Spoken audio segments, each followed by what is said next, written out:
hasil doanya Rasulullah, sehingga Ibnu Abbas diberikan oleh Allah hikmah. Hikmah itu lebih tinggi dari sekedar alim.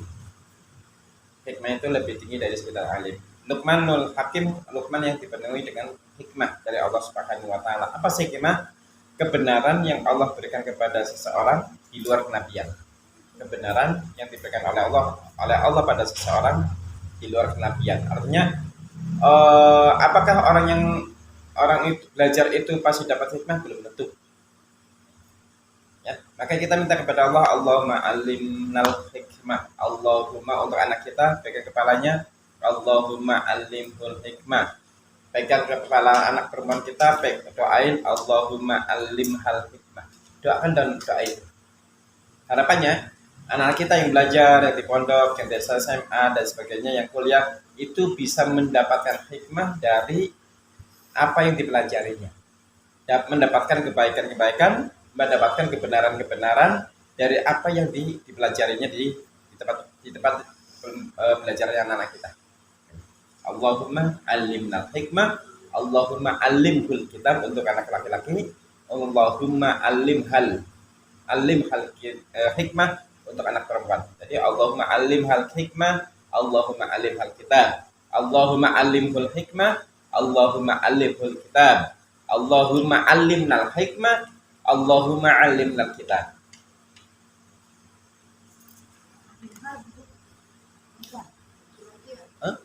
Dalam apa?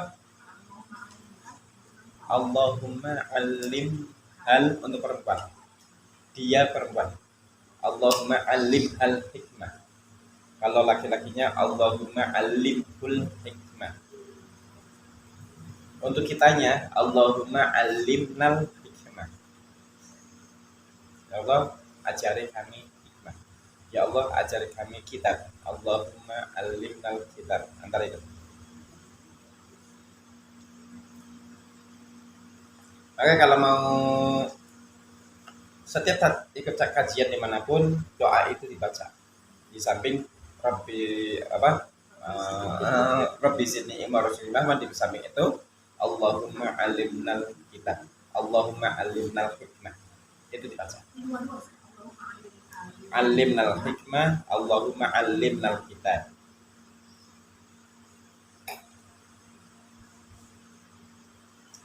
Ini kayaknya ibu-ibunya anyar-anyar apa ya? Baru-baru semua. Yang lamanya mana nih? Ini yang anak juga yang paling anak. Oh iya paling. Baru. Ya, yang qadarullah yang lama lagi banyak kegiatan.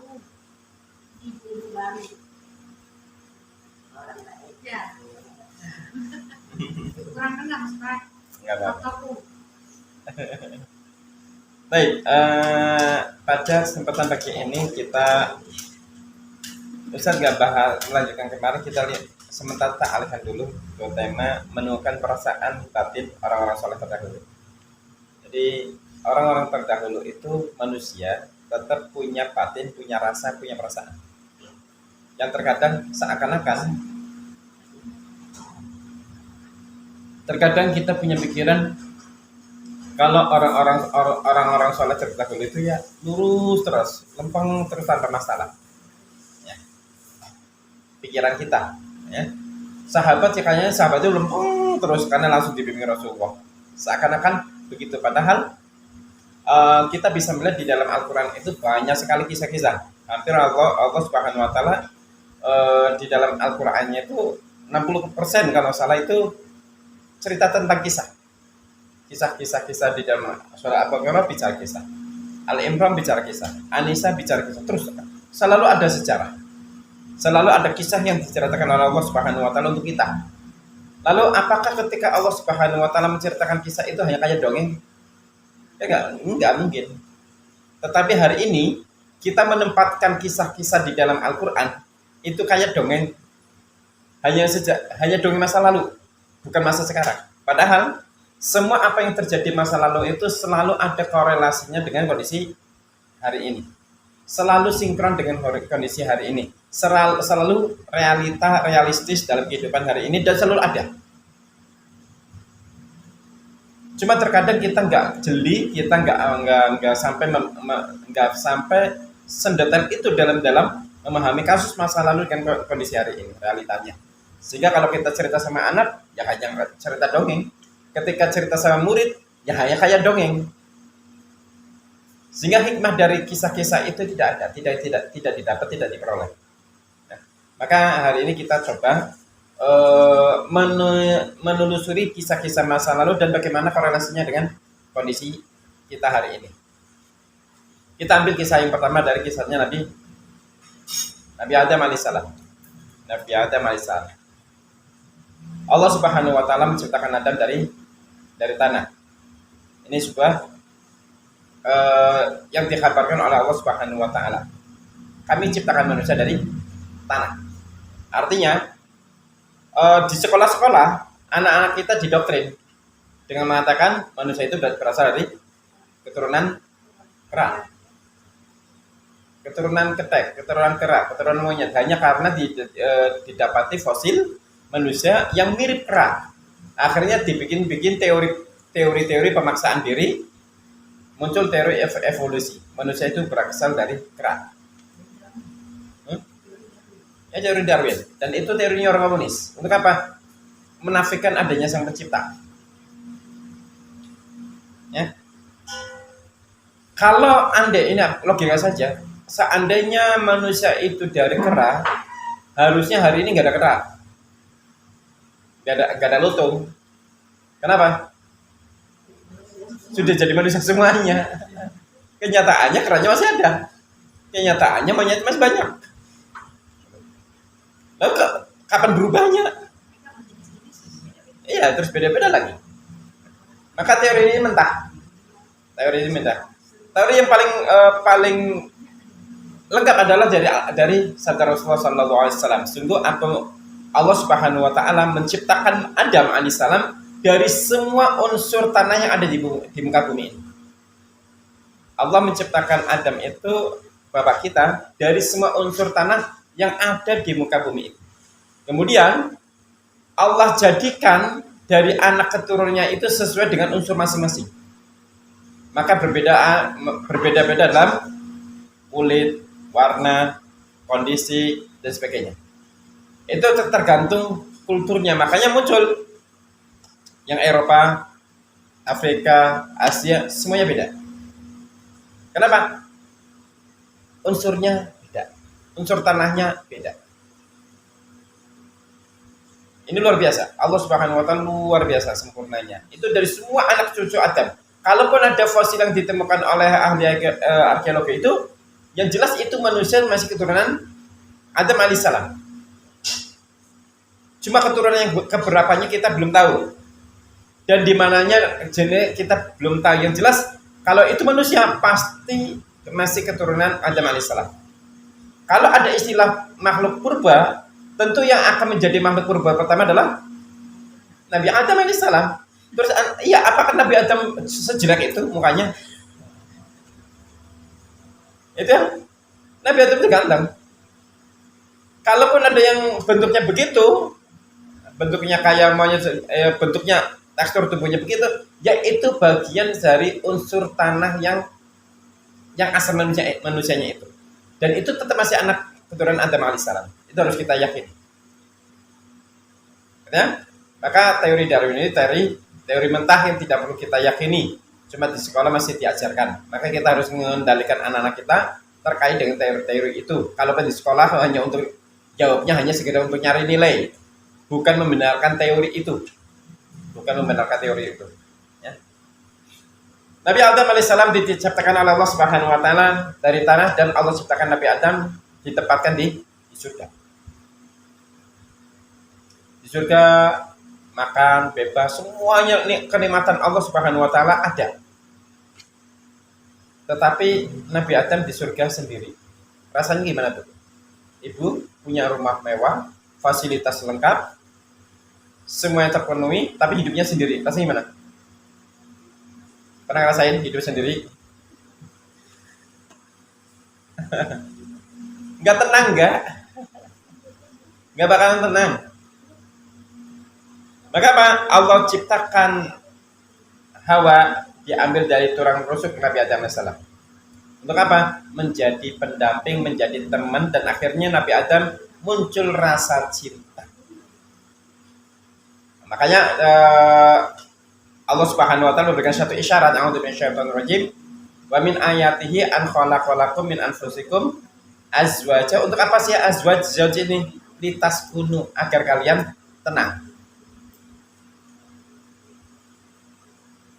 Ayat itu memberikan satu khobar pada kita, adanya ketenangan itu bagi manusia, bagi kita ketika orang itu sudah punya pasangan. Kalau belum punya pasangan, hidupnya tenang? Enggak, tanya aja tuh. Yang belum punya pasangan tenang enggak? Ini lagi cerita. Yang pernah punya pasangan kemudian firaq ataupun ditinggal cerai, itu pun tetap nggak bakalan tenang hidupnya. Itu fitrah ya, karena itu fitrah. Ketenangan itu ada ketika kita punya pasangan. Tapi saya kalau mau nyeragi trauma karena dulu mantan saya bla bla bla, itu lain judul. Yang jelas tetap hidupnya tidak akan pernah tenang sebelum punya pasangan. Nah, sakinah, terus kemudian mawaddah itu hubungan suami istri, baru ar-rahmah. Tapi maka begitu Adam, Allah Subhanahu wa taala menciptakan Adam alaihissalam dan Hawa, maka perintahnya Allah, Pak, a'udzu minasyaitonir rajim. Wa idh qala rabbuka wa qala ya Adam uskun anta wa zaujukal jannah. Ya Adam, tinggallah kalian berdua di surga. Ini perintahnya Allah Subhanahu wa taala kepada Adam dan Hawa. Uskun anta wa zaujukal jannah. Fakula minha ragadan haitsu syi'tuma. Makan silahkan dia yang di surga itu apa aja silahkan, terserah kamu, bebas. Cuma satu larangannya. Wala taqraba hadhihi syajarah. Cuma satu larangannya. Apa? Jangan engkau mendekati pohon.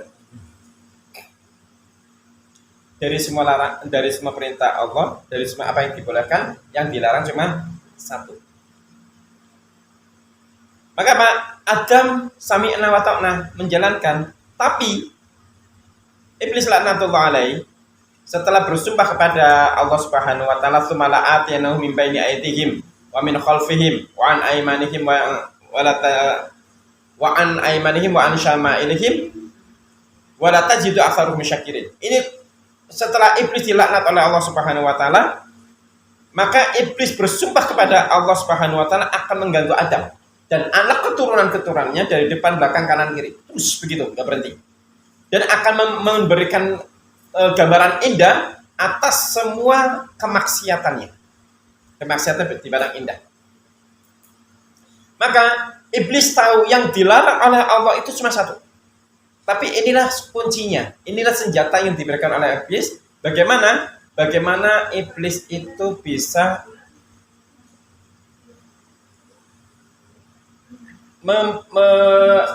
mengganggu Adam, merayu Adam untuk mendekati pohon ini, untuk melanggar larangan Allah Subhanahu wa taala.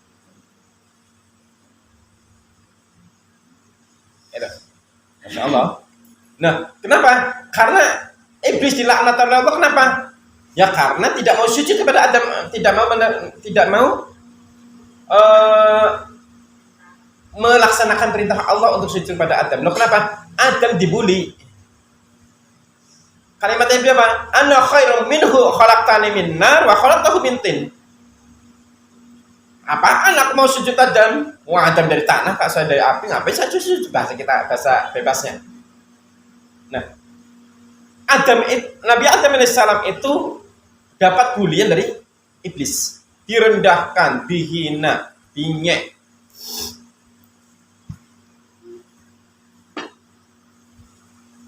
Ada ibu rahmani wa rahmatullah. Jadi kasus bulian pertama ya Nabi Adam. Kasus celaan pertama, penghinaan pertama ya Nabi Adam yang pertama kali dihina, direndahkan oleh siapa? Oleh iblis. Sehingga iblis dilaknat oleh Allah Subhanahu wa taala. Ya, iblis dilaknat oleh Allah Subhanahu wa taala.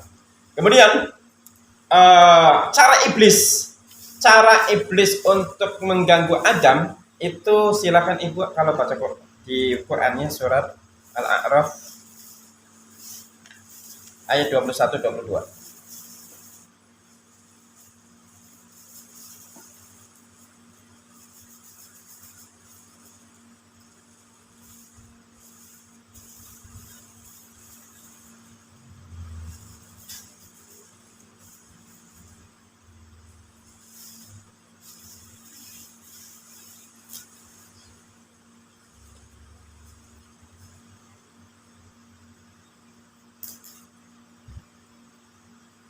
Surat 7 ayat 21-22.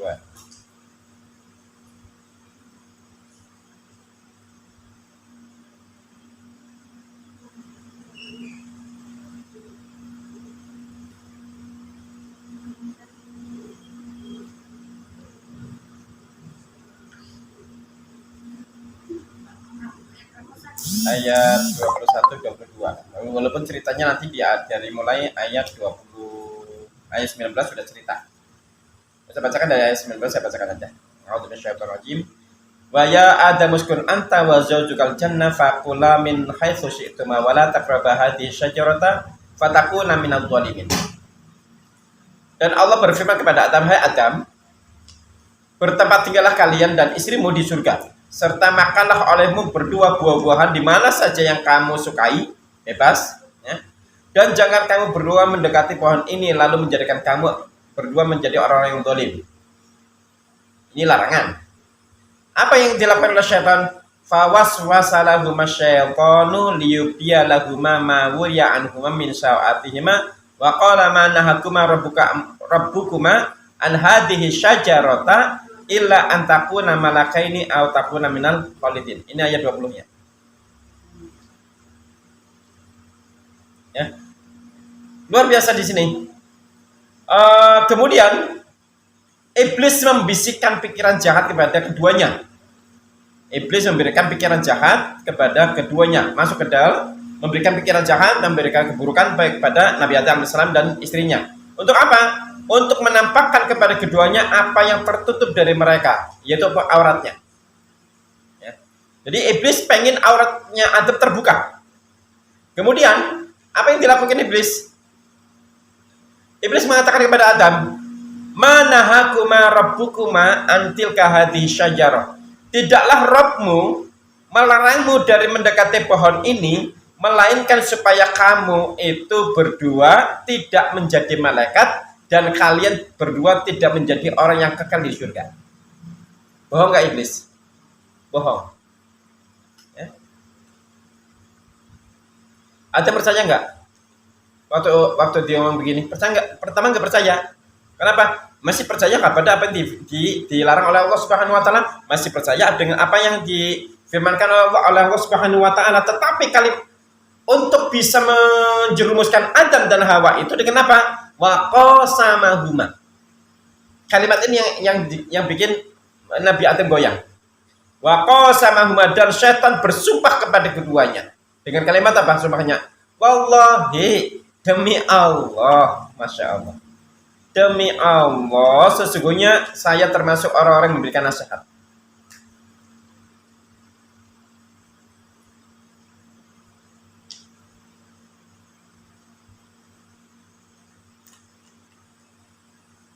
Ibnu Katsir mengatakan, wa qasama billahi jahdal antamul alladzu minan salwa in itma nasuruha. Dia bersumpah kepada mereka dengan nama Allah, sumpah yang sesungguhnya bahwasanya bertemanan dengan kalian benar-benar lebih baik daripada lezatnya madu di saat penuainya, panennya. Iblis bersumpah kepada Adam dan Hawa dengan menyebut nama Allah mengenai hal tersebut hingga iblis berhasil memperdaya keduanya.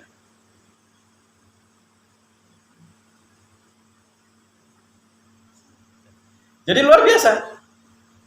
Jadi Nabi Adam untuk disesatkan oleh iblis, caranya iblis dengan sumpah. Kira-kira Bu, pernah nggak ngalamin? Jenengan, antum pernah dibohongin orang tapi dengan sumpah? Sering. Rasanya gimana, Bu? Ya Allah, sakitnya di sana sini udah. Insya Allah. Artinya apa? Ini sudah dialamin. Sudah dialamin oleh Nabi Adam AS. Maka setan fadalahuma bighurur. Maka setan membujuk keduanya untuk merasakan buah itu dengan tipu daya. Tatkala keduanya telah merasai buah kayu itu, tampaklah bagi keduanya aurat-auratnya dan mulailah keduanya menutupi dengan daun-daun surga. Kemudian mereka menyeru kepada mereka, bukankah aku telah melarang kamu berdua dari pohon kayu ini, dan aku katakan kepadamu sesungguhnya syaitan itu musuh yang nyata bagimu. Keduanya berkata, ya Rabb kami telah baru doa ini.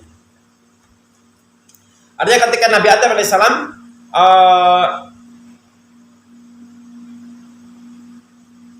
keluar dari surga, mulai nyesal. Ternyata ditipu oleh syaitan. Dan ini selalu ada dalam kehidupan realita hari ini. Selalu ada orang-orang yang akan menipu orang lain dengan sumpah.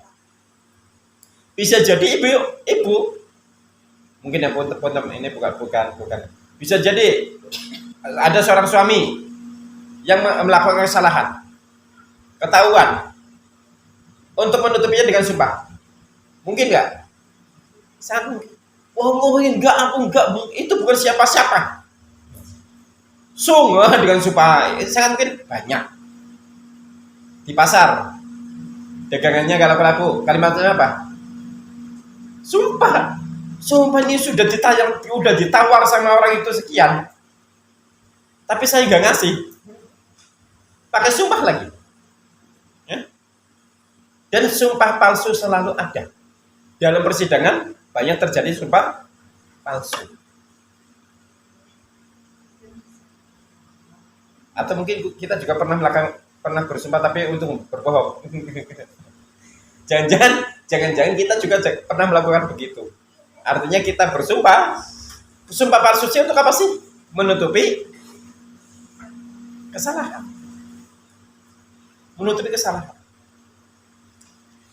Maka di dalam Ibnu Katsir menjelaskan, Adam mengatakan kepada Allah, ya Allah, aku baru tahu ada hambamu yang berdusta dengan menyebut keagunganmu ya Allah, dengan sumpah palsu itu.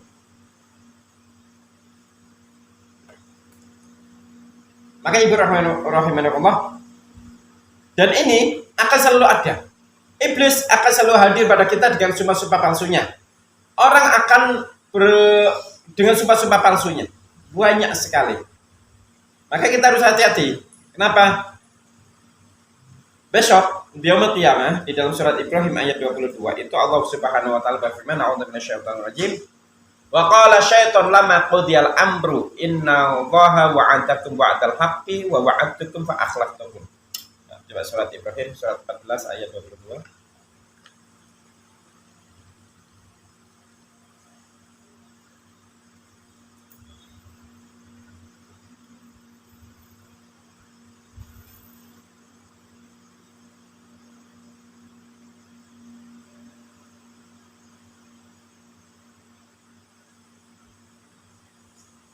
Surat Ibrahim ayat 22. Surat 14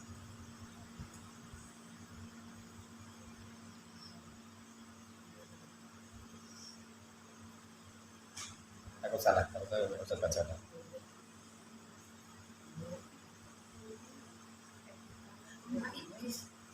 Sumpah iblis. Wadiyal amru inna Allaha wa'adakum wa'dal haqqi wa wa'adtukum fa akhlaftukum. Wa ma kana li 'alaikum min sultani illa an da'utukum fastajabtum li fala talumuni wa lumu anfusakum. Ma ana bimusrikhikum wa ma antum bimusrikhi inni kafartu bima asyraktumuni min qabl innadz zalimina lahum 'adzabun alim. Dan syaitan berkata ketika perkara hisab telah diselesaikan, Ibnu Katsir menjelaskan, nanti di yaumul qiyamah di neraka itu ada mimbar yang dikhususkan oleh Allah, diperuntukkan oleh Allah untuk iblis. Ketika semua penghuni masuk neraka, baik orang beriman ataupun yang masuk neraka ataupun orang kafir masuk neraka, maka iblis diperintah oleh Allah untuk berdiri di atas mimbar neraka dan berkhutbah. Khutbahnya ini, kalimat khutbahnya iblis ini kayak gini.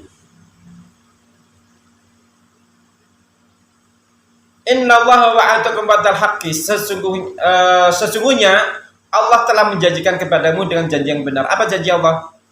Man 'amila shalihan min dzakarin aw untha wa huwa mu'min falanuhyiyannahu hayatan thayyibah. Itu janji Allah. Barang siapa yang beramal soleh baik laki-laki maupun perempuan sedang dia beriman kepada Allah Subhanahu wa taala, maka pasti Allah memberikan kehidupan yang baik. Itu janji Allah. Di antara wa lanadziyannahum ajrahum bi ahsani ma kanu ya'malun. Dan Allah akan memberikan balasan yang lebih baik dari apa yang telah dilakukan oleh kita di dunia ini. Itu janji Allah dan pasti benar. Artinya orang beriman kalau beramal soleh pasti masuk surga. Barang siapa meninggalkan larangan Allah pasti akan diselamatkan dari nerakanya Allah Subhanahu wa taala. Itu janji Allah dan janjinya benar. Tetapi kata iblis, wa wa'adtukum fa akhlaftukum. Dan aku punya janji, tapi aku menyelisihi janji. Apa janjinya iblis? Memberikan keindahan-keindahan atas semua kemaksiatan yang kita lakukan. Memberikan keindahan-keindahan atas semua ibadah yang kita tinggalkan. Iblis laknatullah alaih. Luar biasa. Tapi apa? Keindahan-keindahan yang diberikan oleh iblis menampik. Fa'akhlaftukum, aku menyelisih janjiku kepada kalian. Jadi iblis janji, mengingkari janji itu. Kemudian kalimat berikutnya,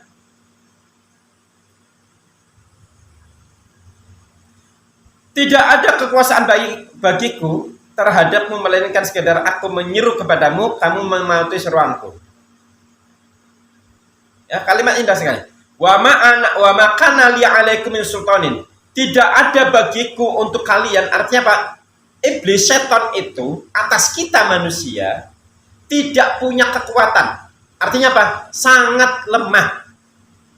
Setan iblis itu sangat lemah. Kecuali cuma satu, illa anda'utukum, kecuali untuk mengajak kalian, merayu untuk melanggar larangan Allah, merayu untuk bermaksiat, merayu untuk makan riba, merayu untuk menyekutukan Allah, merayu untuk berzina, merayu untuk maksiat, semua dengan rayuan-rayuan yang sangat indah. Indah sekali. Luar biasa. Tapi apa?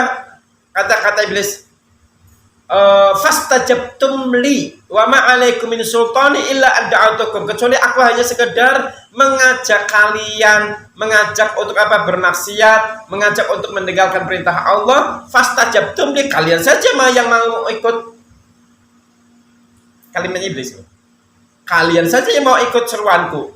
Bahasa kita salah dewek. Oh, salahnya sendiri, lu diajak mau. Ya udah, jangan salahkan gua, bahasa kitanya. Ya jangan salahkan saya, jangan salahkan aku. Maka apa? Fala talumuni walumu anfusakum. Maka janganlah engkau mencela aku, tapi celalah dirimu sendiri. Enak banget. Ma ana bimusrihikum wa ma antum bimusrihi. Aku tidak bisa menolong kalian dan kalian pun tidak bisa menolong kau. Sesungguhnya aku tidak membenarkan perbuatanmu menyatukan aku dengan Allah Subhanahu wa taala. Menampik semua. Ya. Sesungguhnya orang yang zalim itu mendapatkan sisa yang pedih. Ini khutbahnya iblis. Ibnu Katsir menjelaskan bahwa ini ziyadatul azab. Ini bentuk ziyadatul azab. Penambahan azab, penambahan siksa yang Allah berikan kepada penghuni neraka. Pertanyaan saya, pernah nggak Bu jenengan diajak sama orang, dibohongin, terus ketika dikomplain, lo kamu saja yang mau?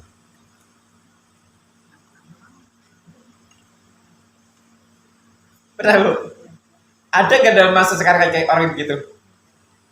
Investasi kalau bisnisnya investasi, janjinya begini-begini, setelah itu zong. Ya kalian aja yang mau dirayu. Emang enak begitu? Itu saja di dunia ya. Kita dibohongin sama orang saja dengan rayuan yang luar biasa. Kemudian kita ikutin rayuan itu, setelah dikomplain orang itu menampil lainnya, kalian aja yang salahnya sendiri mau diajak. Kan rasanya nekemen.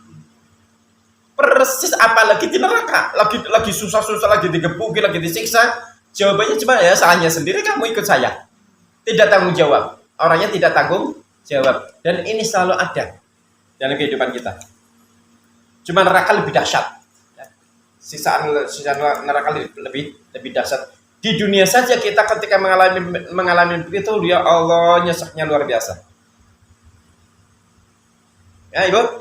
Artinya Allah menceritakan khutbahnya iblis itu persis kalimatnya begini.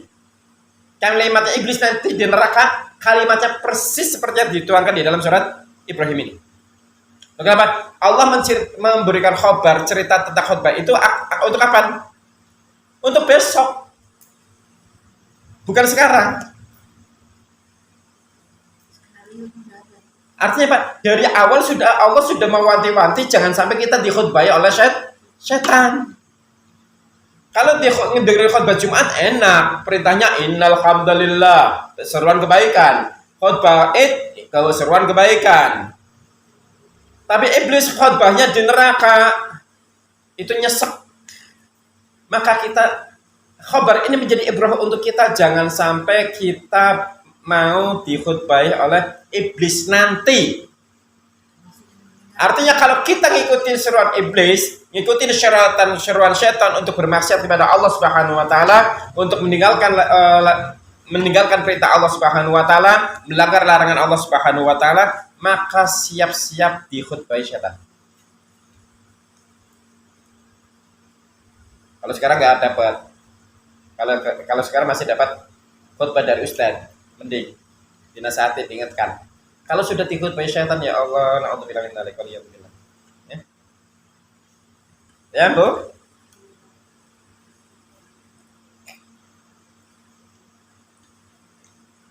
Ibnu Abbas mengatakan dalam Al-Mikbah li tafsir Ibnu Abbas mengatakan, Nabi Adam mengatakan, tidak wahai Rabb, tetapi demi keagunganmu saya tidak menduga bahwa ada seorang berani bersumpah dengan menyebut namamu secara dusta.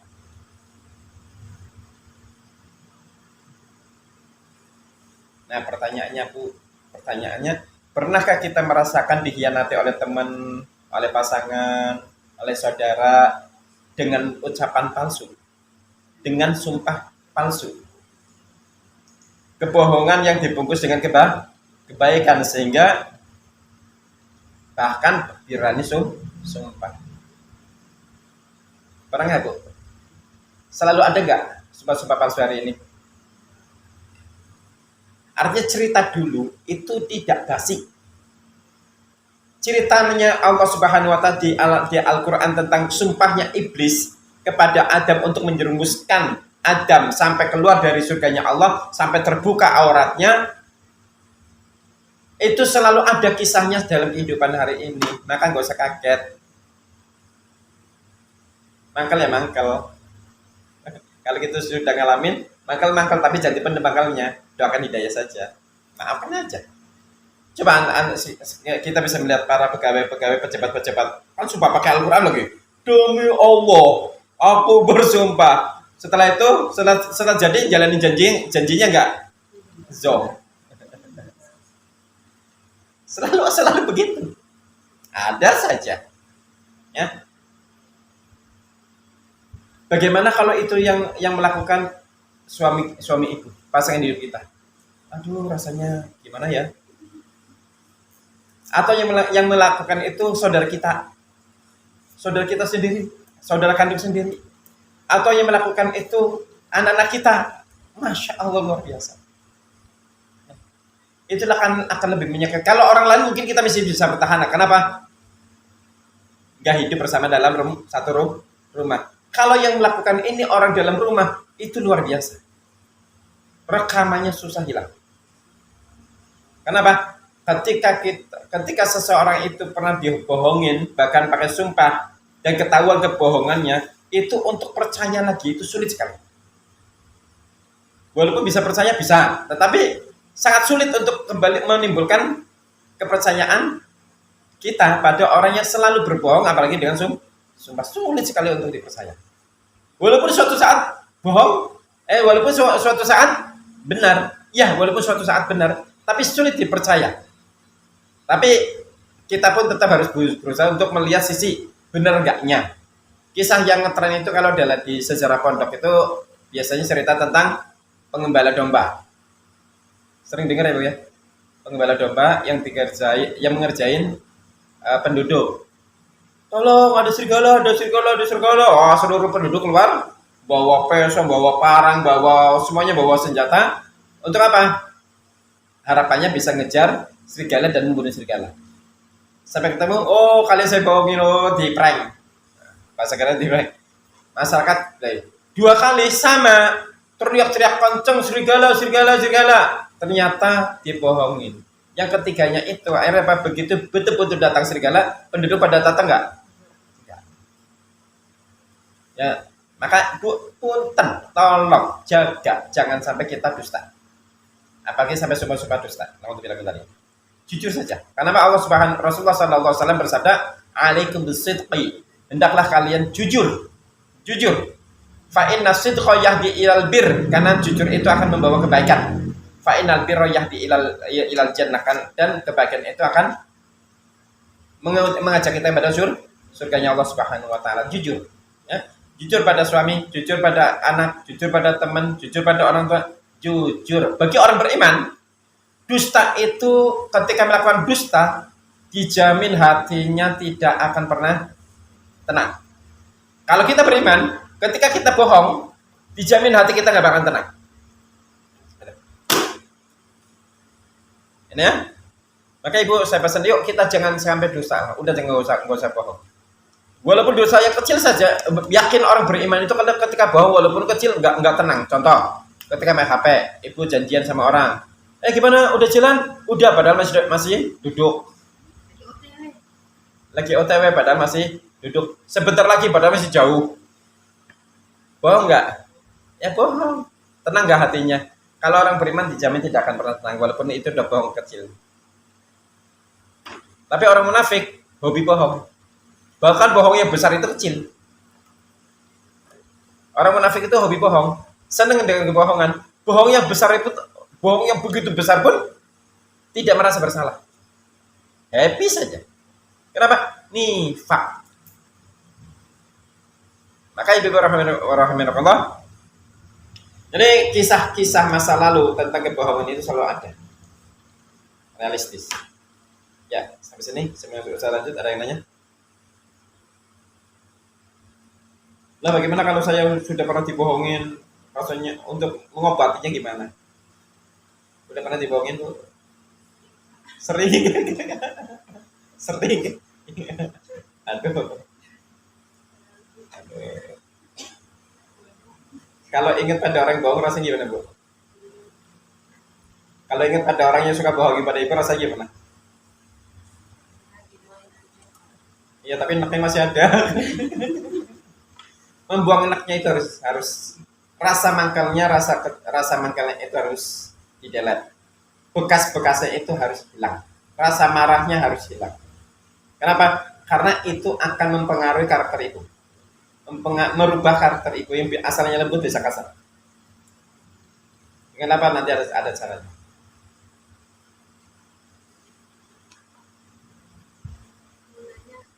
Ya, gimana?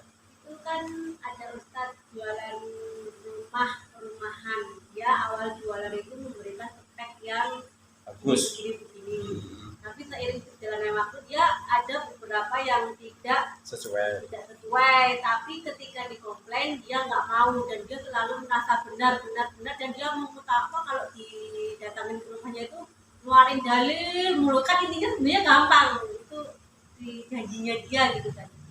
Terus Ustadz ini juga ini Pak dia sering bermasalah dengan tetangga, jadi dia itu ya gitu kalau dikasih tahu ntar dia bilangnya kamu menfitnah saya, kamu ini dan ini selalu berlangsung begitu terus sampai sekarang begitu. kita sebagai tetangga sebenarnya udah kesel gitu, tapi gimana ya Ustaz, diam aja apa gimana? Bismillahirrahmanirrahim. Dalam dunia ghibah itu tidak boleh dilakukan oleh seorang mukmin yang menceritakan keburukan orang lain itu ghibah.